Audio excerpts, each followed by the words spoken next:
It's no secret that drinking and driving is a huge problem in the United States right now. One minute you're having the time of your life with your friends, the next there's glass scattered along the road. You only had a few shots, you were the most sober out of all of your friends, but now your life and the lives of others were compromised because of a decision that you made.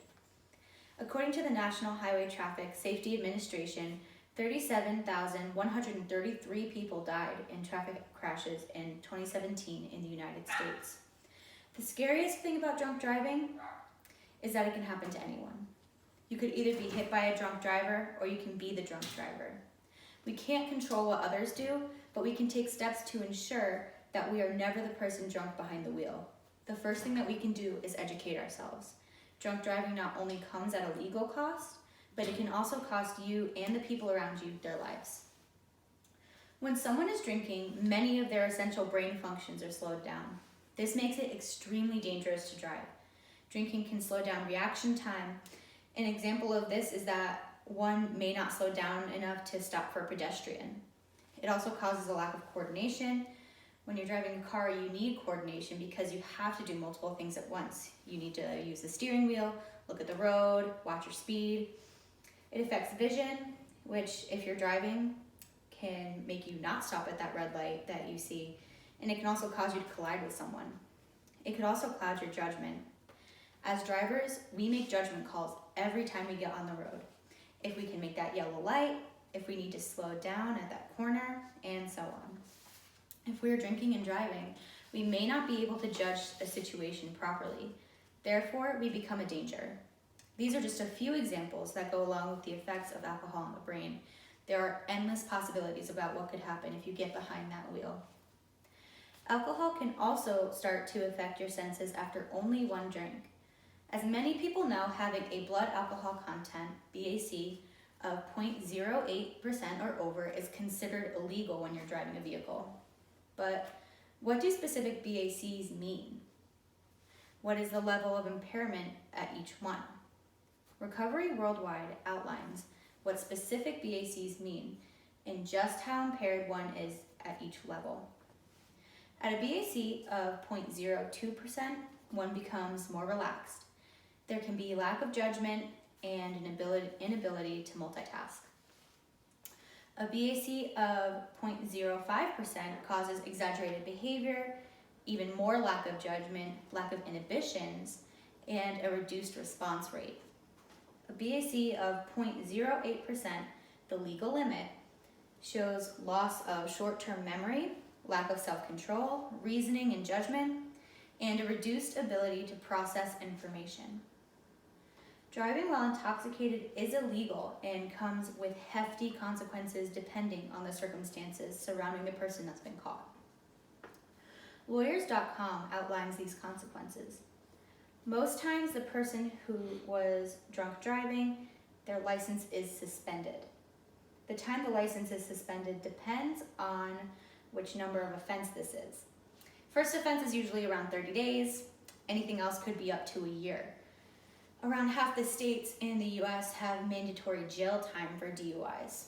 For example, Texas usually has a mandatory 72-hour jail time for a DUI. After the second offense, minimum jail time is much more common. DUI convictions also typically carry fines. In most states, a first offense could cost around $500. If someone were to get injured or killed, you could face some serious jail time, convictions like manslaughter, murder, and you could be sued if the person is injured.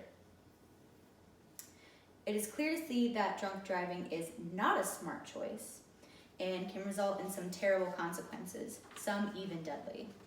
Even with laws in place, people still do it. Many people think that the laws are causing more problems with drinking and driving. According to an author at drivesafely.net, in the year 2000, after the legal BAC was dropped from 0.1% to 0.08%, there was an immediate spike in the number of drunk driving fatalities.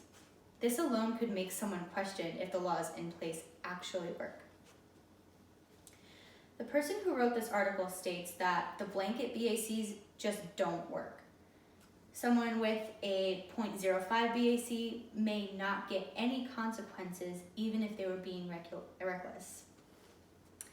A quote states, Austin, Texas Police Chief Art Acevedo has said that he can't arrest anybody for driving while intoxicated if the offender has a BAC under 0.08 without any additional evidence of impairment. So even if somebody is intoxicated with a 0.05 BAC, a DWI conviction will be extremely difficult to achieve. His solution? Abolish drunk driving laws and replace them with more strict reckless driving laws. End quote. While this is all true, it is not a reason to get rid of drunk driving laws in general. What needs to happen is for the laws to be rethought now that years have passed by. Drunk driving is a problem that has yet to be solved, even with laws put in place.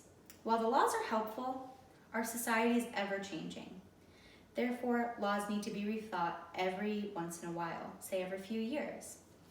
The acceptable BAC should be rethought. Weight, age, and height make a difference in how much you can drink before you become impaired.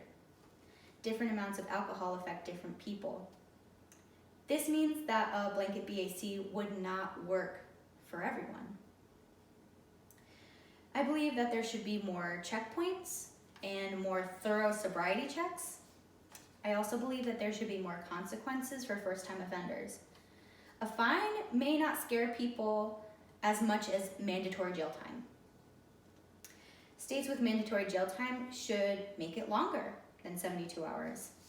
And lastly, I believe people with, say, 2 prior offenses should have a breathalyzer installed in their car. The car should not be able to turn on until they're sober. The drunk driving crisis is one that is costing lives. Whether it be legally or literally life-ending, the problem is still one that must be conquered.